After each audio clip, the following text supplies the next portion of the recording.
Тэгэхээр өнөөдөр дэлхийн номын өдрийг тохиолдуулан шинжлэх ухааны академи Монгол Улсын үндэсний номын сантай хамтран явуулж буй Эрдэм номын чуулган 2023 гэсэн энэхүү аянны хүрээнд шинжлэх ухааны академийн физик технологийн хүрээлэнгээс хандуулж байгаа шинэ номыг бол би та бүхэнд танилцуулах гэж байна. За энэхүү ном маань манай хүрээлэнгийн эрдэмтэн доктор Алтан Цогийн гаргасан Монгол орны шилний түүхий, шилний шинж чанар гэсэн ийм ном байгаа.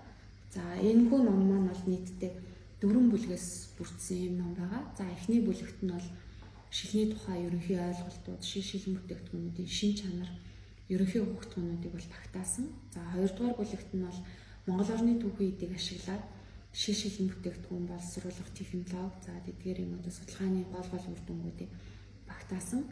За гуравдугаар бүлэгт нь бол доктор Алтан Цогоор ахлуулсан эрдэмтдийн багийн байгуулсан шилний технологийн лабораторийн тухай бол багтаасан. За хамгийн сүүлийн бүлэгт нь бол энэхүү лабораториос гаргасан манай одоо хүрээлэнгийн брэнд бүтээгдэхүүн болох хөөсөн шилний талаарх судалгаа боловсруулалтын үр дүн, одоо хөөсөн шилний шин чанар, ерөнхий ойлголтуудыг бол багтаасан ийм ном байгаа. Тэгэхээр ерөнхийдөө энэ ном маань манай хүрээлэнгийн одоо эрдэмтдийн одоо шилний технологийн судалгааны сүүлийн 20-од жилийн турш хийгдсэн ажлуудын гол үр дүнгуудыг багтаасан ийм чухал ач холбогдолтой ном байгаа юм аа.